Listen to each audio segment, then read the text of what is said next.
अब तक पूरे एरिया में हलचल मच गई थी और अंदर से सिक्योरिटी गार्ड्स की फौज भागते हुए बाहर आई और वो सब एक साथ वेद को धर दबोचने के प्लान में थे कि तभी अंदर से एक टॉल वेल बिल्ट बॉडीगार्ड आया और ऊंची आवाज में चिल्लाया, रुक जाओ। उसकी आवाज सुनकर सब चुप हो गए और सिक्योरिटी गार्ड्स भी अलर्ट की पोजीशन में खड़े हो गए। वो हेड सिक्योरिटी गार्ड सीधा वेद के पास आया और बोला, अवंतिका मैडम ने आपको अंदर बुलाया है। वेद ने सिक्योरिटी गार्ड्स की तरफ चमचमाती हुई मुस्कान के साथ कहा। हेड सिक्योरिटी गार्ड की बात सुनकर सबके चेहरे के एक्सप्रेशन बदल गए, खासकर सिक्योरिटी गार्ड्स के। वो मोटा सिक्योरिटी गार्ड हकलाते हुए बोला, माधव सर, ये तो। हेड बॉडीगार्ड माधव ने उनकी तरफ देखे बिना इमोशनलेस वॉइस में कहा, तुम सब फायर्ड हो, कल से काम पर मत आना।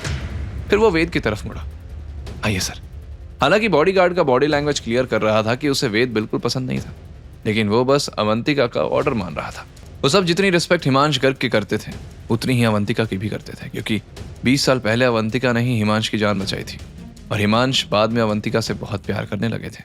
उन्होंने सबको खास इंस्ट्रक्शंस दिए थे कि अवंतिका के साथ उतने ही सम्मान से पेश आएं जितना उनके साथ आते हैं। वेद जब अंदर आया तो हिमांश गर्ग के घर के अंदर का नजारा बिल्कुल अलग था। एक्सपेंसिव फर्नीचर, पेंटिंग्स और रॉयल डेकोरेशन के हॉल में से होते हुए वेद को एक बड़े से ड्राइंग रूम में ले जाया गया, जहां अवंतिका उसका ही इंतजार कर रही थी। वेद को देखते ही उसके चेहरे पर बड़ी सी मुस्कान आ गई। तुम आ गए, मुझे लगा नहीं था कि तुम मुझ पर इतनी जल्दी भरोसा करोगे। वेद ने अवंतिका की तरफ देखकर कहा, मेरे सवाल मुझे अब तक खींच लाए। अवंतिका के चेहरे के एक्सप्रेशन बदल गए। उसने गहरी सांस ली और बोली, वेद, अब तुम्हें पूरी सच्चाई बताती हूँ। तुम ये तो जानते हो इंडिया की 3 फोर्सेस हैं, आर्मी, नेवी, एयरफोर्स, लेकिन इन तीनों से पावरफुल एक चौथी फोर्स भी है, एक सीक्रेट फोर्स। ये सुनकर वेद शॉक्ड रह गया। उसने कभी किसी सीक्रेट फोर्स का नाम नहीं सुना था। तब वेद के चेहरे के एक्सप्रेशंस देखते हुए अवंतिका ने आगे बताया, हमारे पापा विक्रम वेदांत कपूर उसी फोर्स की सबसे पावरफुल टीम ब्लैक पैंथर के लीडर थे और तुम्हारी मां नंदिनी लॉजिस्टिक्स डिपार्टमेंट में थी। ये सुनकर तो वेद के होश उड़ गए। उसके मन में सवालों का सैलाब उमड़ आया। मेरे पापा सीक्रेट फोर्स के लीडर थे, मेरे पेरेंट्स एक सीक्रेट टीम के लिए काम करते थे, वो भी गवर्नमेंट के लिए, तो फिर उन्हें गद्दार क्यों बोला गया? लेकिन यह सवाल वेद ने अपने मन में ही रखे।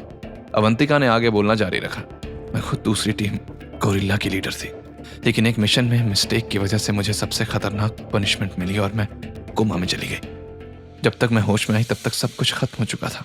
तुम्हारे पेरेंट्स, मैंने अपनी तरफ से भी पता लगाने की कोशिश की, लेकिन कोई फायदा नहीं हुआ और अब पिछले 20 सालों से सवालों के जवाब ढूंढ रही हूँ। वेद का चेहरा उतर गया। उसे एक बार फिर निराशा ही हाथ लगी। तभी अवंतिका ने आगे कहा, लेकिन वेद, मैं एक सवाल का जवाब अच्छी तरह जानती हूँ। तुम्हारे पापा गद्दार नहीं थे, वो कभी हो ही नहीं सकते। उनके जैसा देशभक्त और ईमानदार आदमी पूरी फोर्स में नहीं था। यह सुनकर वेद ने बड़ी बड़ी आंखों से अवंतिका की तरफ देखा। उसकी आंखों में आंसू आ गए। आज पहली बार उसकी आंखें ऐसे नम हुई थी क्योंकि आज पहली बार किसी ने बड़े यकीन से कहा था कि उसके पापा गद्दार नहीं थे। वेद ने गहरी सांस ली और अपने इमोशंस कंट्रोल करते हुए अवंतिका से कहा, नानी, आप मेरे साथ चलिए, मैं आपका प्रॉपर ट्रीटमेंट करूंगा और साथ में हम डैड की पूरी सच्चाई भी निकालेंगे। अवंतिका ने वेद के चेहरे को देखा। उसमें उसकी भतीजी नंदिनी और विक्रम की झलक दिखी।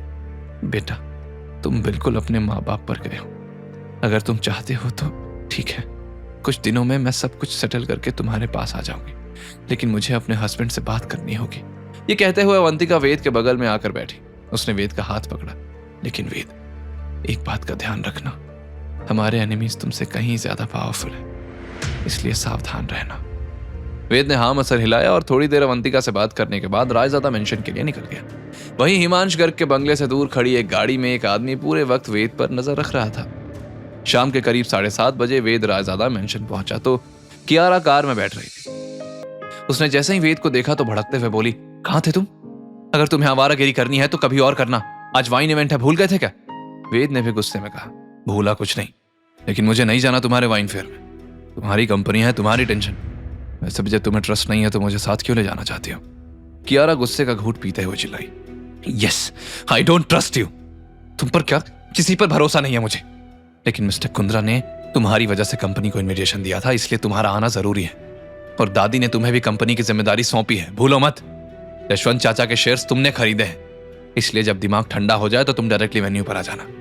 कियारा ने गाड़ी का दरवाजा खोला और कार में बैठ गई। वेद फ्रस्ट्रेट होकर मेंशन के अंदर आ गया। उसी वक्त अमन और सान्या की गाड़ी वाइन फेयर वेन्यू की तरफ बढ़ रही थी। अमन ने सान्या से कहा, डैड ने कियारा की कंपनी को सड़क पर लाने की रिस्पॉन्सिबिलिटी हमें दी है, लेकिन आज फिर वो वेद का बच्चा कहीं हमारा प्लान फेल ना कर दे। सान्या एक कनिंग स्माइल करते हुए बोली, उस वेद में दम तो है। ऐसा लड़का अगर किसी भी लड़की की जिंदगी में आ जाए तो क्या बात है। कियारा इज वेरी लकी, लेकिन आज वेद भी कुछ नहीं कर पाएगा। उन्हें लग रहा है उन्होंने हमें पहले ही हरा दिया। बेचारे जानते नहीं कि शतरंज की बिसात पहले ही बिछाई जा चुकी है। रायज़ादा मेंशन के अंदर वेद अपने कमरे में खड़ा था। कियारा की बात बार बार उसके दिमाग में गूंज रही थी। वेद ने अपने आप से कहा, पता नहीं ऊपर वाले ने कौन सी स्याही से किस्मत लिखी है कि कियारा खीरा ककड़ी जिंदगी से चिपक गई है। 48 घंटे। कियारा ने साफ कहा था, या तो इनोसेंस प्रूफ कर दूं या सब खत्म। लेकिन किस्मत भी तो मेरी दुश्मन बनी है। अब इस अल्टीमेटम के बीच दादी का दिया हुआ जिम्मा भी तो निभाना है। उसने झुंझलाते हुए अपना बैग उठाया, लेकिन अचानक कुछ सोचते हुए वो वाइनरी में गया। उसने वहां से अपनी बनाई हुई वाइन की एक बोतल उठाकर बैग में रख ली। चलो देखते हैं कि ये अमीर लोग की महफिल कैसी होती है। ये कहकर वो वाइन फेयर वेन्यू के लिए निकल गया। शाम के 8 बजे वाइन फेयर की वेन्यू की चकाचौंध देखने लायक थी। क्रिस्टल शैंडेलियर से सॉफ्ट गोल्डन लाइट पड़ रही थी। हर कॉर्नर पर वर्ल्ड्स फाइनेस्ट वाइन्स की डिस्प्ले सजी हुई थी। यहाँ मुंबई के सबसे इन्फ्लुएंशियल बिजनेसमैन, सोशलाइट्स अपने क्रिस्टल वाइन ग्लासेस के लिए डिफरेंट वाइन टेस्ट कर रहे थे। तभी कियारा जैसे ही वेन्यू में एंटर हुई, सभी की नजरें उस पर टिक गई। लेकिन कियारा को तो जैसे इस अटेंशन की आदत थी। वो हल्की स्माइल करते हुए अंदर आई तो उसकी नजरें मिस्टर के को ढूंढने लगी, लेकिन उसे मिस्टर के कहीं नजर नहीं आए। तभी कियारा के फैमिली फ्रेंड वाणी कियारा के पास आई। You are looking gorgeous Kiara, हमेशा की तरह पार्टी में आते ही सारा अटेंशन ले गई तुम। कियारा ने पलटकर वाणी की तरफ देखा तो वाणी की आंखों में छुपी जलन को भांपते हुए बोली, थैंक यू। लेकिन वाणी ने फिर धीमी आवाज में तंज कसा, तुम अकेले आई हो? तुम्हारा वो हस्बैंड नहीं आया? मुझे तो राघव ने बताया था कि तुमने एक डिलीवरी वाले से शादी की है। आई कैन अंडरस्टैंड, उसे यहाँ लाने में एम्बैरेसमेंट हो रही होगी, राइट? लेकिन कब तक छुपाओगी? कियारा ने घूरते हुए वाणी की तरफ देखा और फिर फेक स्माइल करते हुए बोली, दूसरे की जिंदगी में ताक झांक करने की बचपन की आदत नहीं गई ना तुम्हारी?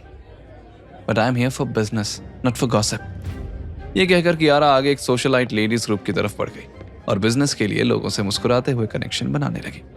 तभी आधे घंटे बाद वेद वेन्यू के अंदर आया तो पूरे क्राउड को स्कैन करते हुए खुद से बोला, वाह, वाइन पीने के लिए इतना ड्रामा। ये इवेंट कम बॉलीवुड पार्टी ज्यादा लग रही है। वेद जब अंदर बढ़ा तो काफी लोग उसे देखने लगे, क्योंकि पूरी पार्टी में जहां लोग सूट बूट या डिजाइनर कपड़े पहनकर प्रोफेशनल लुक में आए थे, वहीं वेद सिंपल सी शर्ट पैंट पहने हुए था। वो चारों तरफ देखते हुए मन ही मन बोला, अवंतिका नानी ने कहा था कि कई दुश्मन हैं और मुझे सावधान रहना है। क्या वो लोग भी यहाँ हो सकते हैं? कियारा ने सबको दरवाजे की तरफ देखते हुए नोटिस किया तो उसकी नजर भी दरवाजे के पास पड़ी और वेद को देखकर ही उसकी भौहें तन गई। वो मन ही मन बुदबुदाई, इसे इतने ब्रांडेड कपड़े दिए हैं लेकिन ये वही पुराने कपड़े पहनकर आ गया। काश ये थोड़ा मिस्टर के जैसा होता। उनकी पर्सनैलिटी, उनकी प्रेजेंस, उनका अटायर ऐसा है कि किसी का भी ध्यान खींच लेता है। आगे की कहानी जानने के लिए देखें अगला एपिसोड सिर्फ पॉकेट एफएम के यूट्यूब चैनल पर और के फॉर किंग के सारे एपिसोड्स को सुनने के लिए डिस्क्रिप्शन में दी लिंक से डाउनलोड करें पॉकेट एफएम ऐप।